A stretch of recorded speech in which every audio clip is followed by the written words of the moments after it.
बिलासपुर गांव में सतीश नाम का एक दूध वाला रहता है। वो बहुत ही ईमानदार और शरीफ था। उसके पड़ोस में ही उसका छोटा भाई राजेंद्र रहता था। वो भी दूध बेचने का ही काम करता था। राजेंद्र स्वभाव से बहुत ही तेज तर्रार और शातिर था। पता नहीं पिताजी को क्या सूझा जो ये गाय सतीश को दे दी।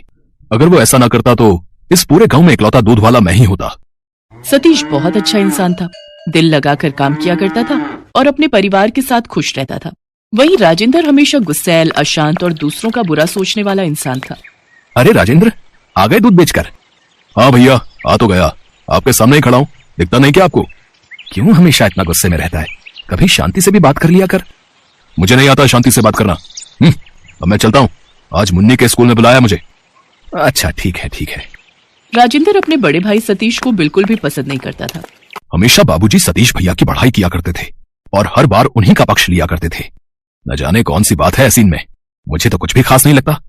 सतीश अपनी पत्नी नीतू और 2 बच्चों के साथ खुशी खुशी अपना जीवन यापन करता था। सतीश का सुखी और शांत जीवन राजेंद्र से देखा नहीं जाता था। आ गए अफरा तफरी करके? कहाँ थे सुबह से? तुम्हें इससे क्या मतलब? मैं कहीं भी घूमूं, घर पहुंचा नहीं कि कान खाना शुरू कर दिया।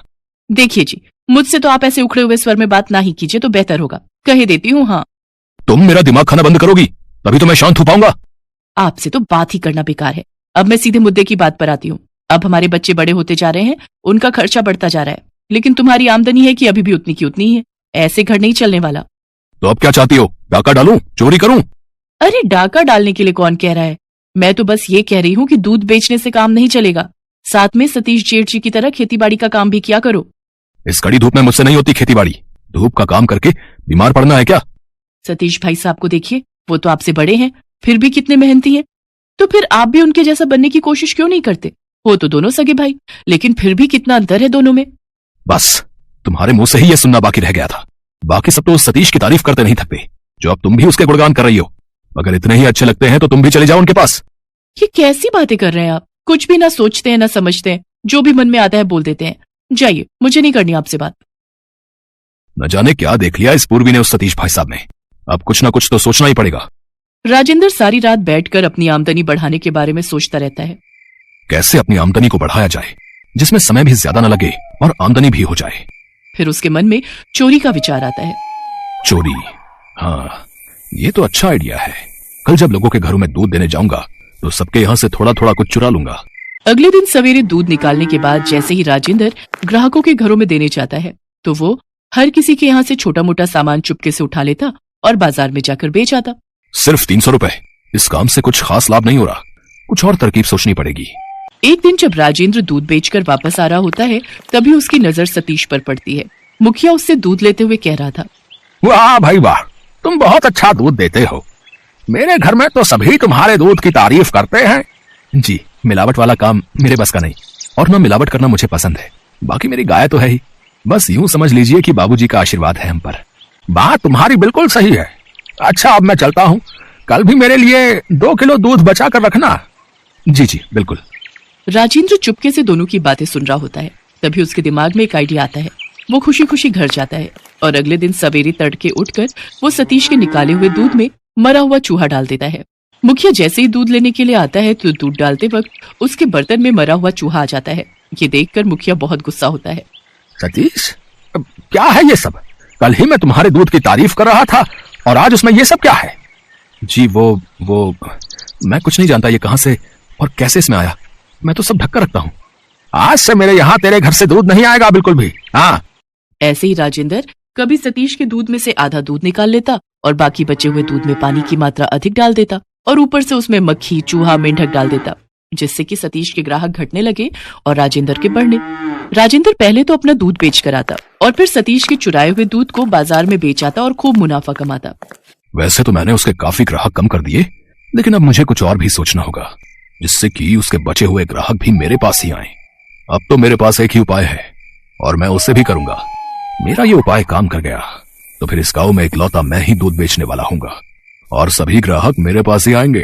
फिर तो मेरी चांदी ही चांदी। अगले दिन सुबह जल्दी उठकर राजेंद्र सतीश के दूध में जहर डालकर आ जाता है।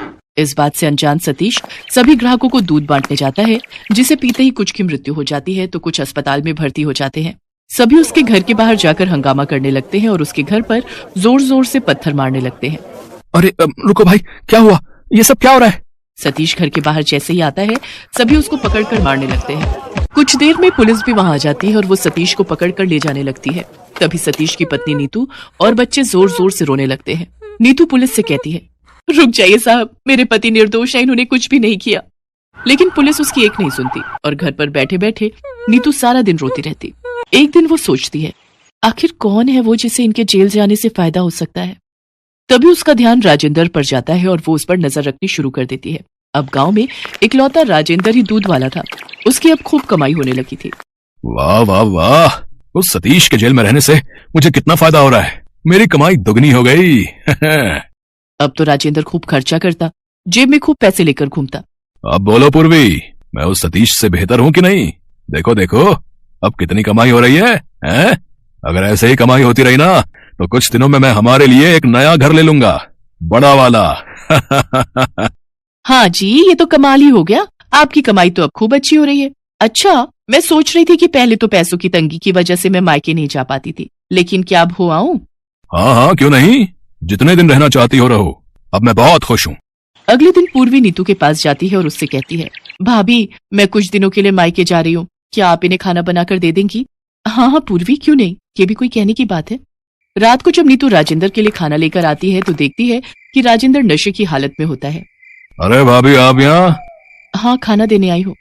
रख दीजिए। वैसे एक बात पूछूं, आपको और बच्चों को सतीश भाई साहब की याद तो बड़ी आती होगी ना? अब आपको पता है उसको जेल किसने भेजा? मैंने। आपने? जी बिल्कुल सही सुना आपने, मैंने। लेकिन क्यों? मैंने ही तो उसके दूध में जहर मिलाया था ताकि उसको जेल हो जाए और मुझको मुनाफा। इसके बाद नशे में धुत राजेंद्र बिस्तर पकड़कर सो जाता है। नीतू घर में छानबीन शुरू करती है, तभी उसकी नजर जहर की शीशी पर पड़ती है। इसका मतलब राजेंद्र ने ही जहर मिलाया था। अभी तो इसने नशे की हालत में सच उगल दिया, लेकिन सवेरा होते ही ये गांव वालों के सामने मुकर जाएगा। मुझे सबूत के तौर पर उस आदमी को ढूंढना होगा जो इस गांव में जहर बेचता है। अगले दिन नीतू उस आदमी से मिलती है जो जहर बेचता था। फिर सभी गांव वालों को साथ लेकर सीधा मुखिया जी के पास जाती है। राजेंद्र भी वहां होता है। लेकिन किसने फंसाया उसे? मेरे पति को फंसाने वाला कोई और नहीं बल्कि ये राजेंद्र है। पर ये तो सतीश का छोटा भाई है, वो ऐसा क्यों करेगा भाई? आइए भाई साहब, आगे आइए और बताइए, ये जहर की शीशी आपसे किसने ली थी?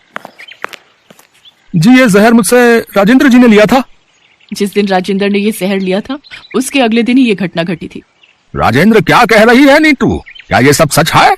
मुझे माफ कर दीजिए मुखिया जी, ज्यादा पैसों के लालच में मैंने ये सब किया ताकि मेरी कमाई अच्छी हो जाए। अभी के अभी राजेंद्र को जेल भेजा जाए भाई, है? और सतीश को छुड़वाकर इज्जत के साथ गांव वापस लाया जाए। और आज के बाद इस गांव में कोई भी जहर नहीं बेचेगा।